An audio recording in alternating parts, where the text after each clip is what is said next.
Hi, I'm Timothy Linsdau. I'm a video producer and a Christian and pay attention to civics today. I want to talk about the alarming and deceptive people in the Justice Department.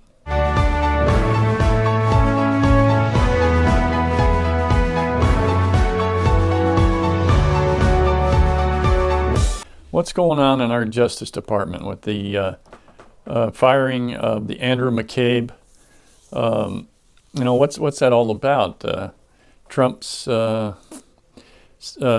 is talking about it's a coup against the president that this guy tried to commit using the 25th Amendment. I'm trying to wade in to understand what this alarming, deceptive behavior is about.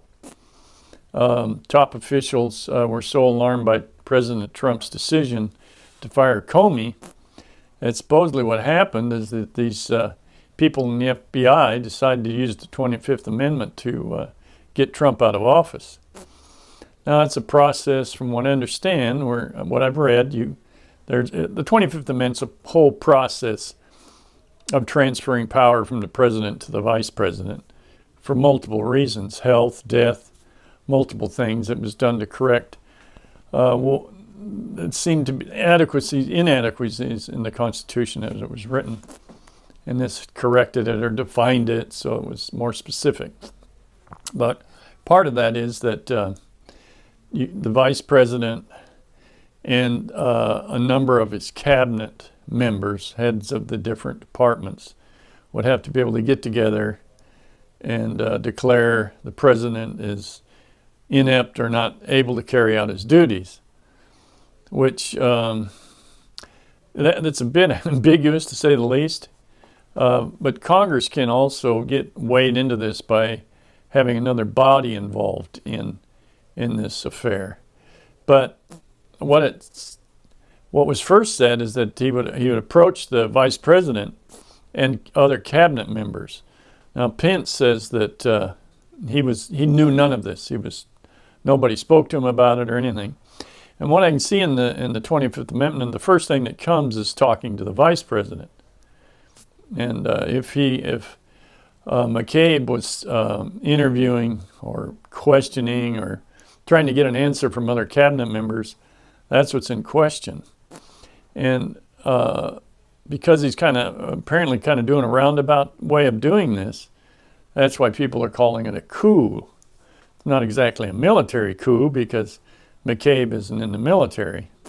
It's in the FBI. But we've been hearing things for a while about the Justice Department having issues. It seems that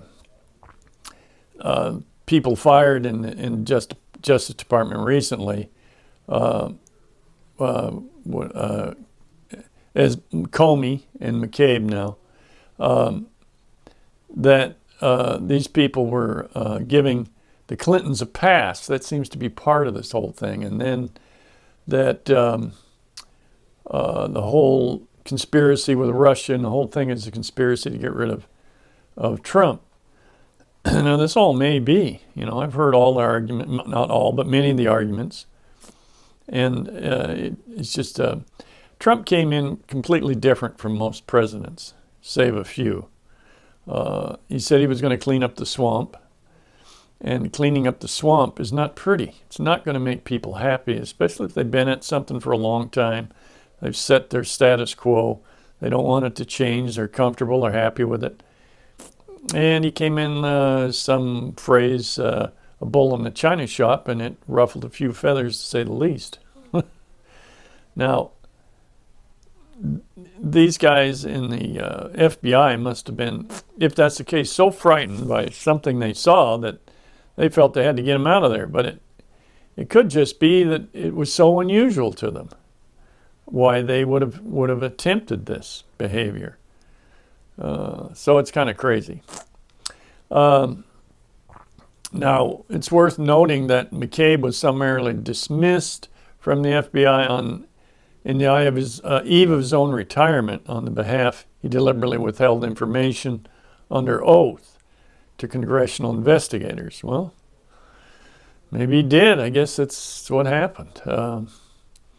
Maybe he feels like he's a martyr. I don't care to get into that story, but I mean, how would I know?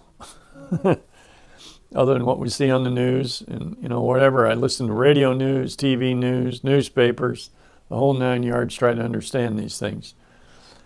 But Trump's a fighter. He's a bulldog. He's used to that. He's got the personality and strength to do that.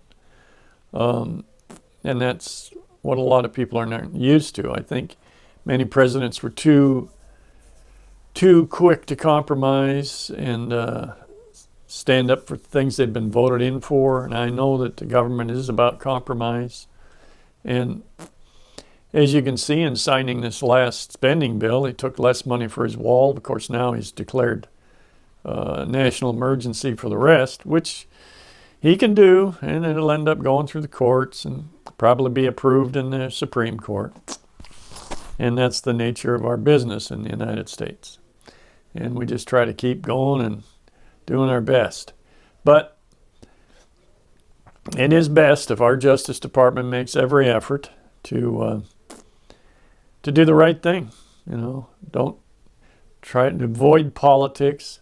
You might not like the guy in there, but you need to follow the law.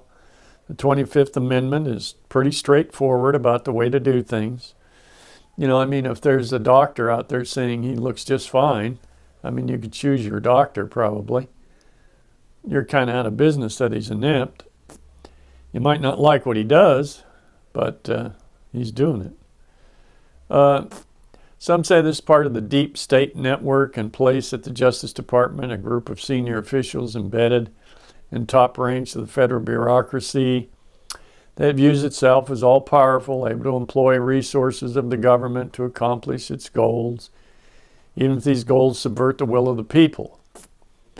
Well, in a divided country, it's probably going to look that way for certain.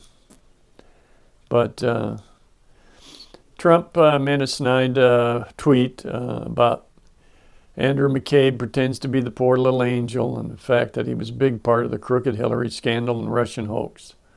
I'm sure most of you have probably seen this already, what he wrote about that. So some said that one of the jokes was that they were going to have agents wearing wires to go in and talk to the president, and that some have tried to say that was a joke. Maybe it was, maybe it wasn't, but that's something to think about. But it speaks of the divides not only in politics generally and our views of the country. One side will claim the McCabe's revelation as proof positive that there is indeed a broad-scale conspiracy within the upper echelons of the government aimed at ousting or hamstringing President Trump. The other will see the McCabe news as proof positive that Trump is deeply incompetent and dangerous, and as assessed by some of the top figures in law enforcement. And we live in division, We live in that. It's a divided country. It isn't the first time the nation's been greatly divided. So there we are. Well, you may have heard McCabe saying these things on 60 Minutes, and that's where it came from. Confirmed that he and a handful of Justice Department officials openly discussed recruiting cabinet members to invoke the 25th Amendment in the wake of President Donald Trump's decision to fire Comey. Now, I think it's up to the president to fire whoever he wants in his departments. He is the boss. Might not like it, but for someone to attempt a coup, if you will, gathering people together undercover, that's the thing. The vice president didn't hear this, and he's supposed to be the one you approach first, from what I can see. And that apparently was not done. How was he approaching other agents to have wires and get into these, something about President Trump being incompetent? It's pretty wild. It's pretty crazy. But anyway, so we've got, again, some very alarming alarming circumstances that happened. Trump is a fighter and a brawler, and he says he was voted in to clean up the swamp, and I guess that's what it looks like. It's kind of messy, to say the least. So hopefully in the end it all settles out and works out for the good. Let's hope for that. So I'm Timothy Linsdau. Like and comment on my video and subscribe to my channel. Thank you.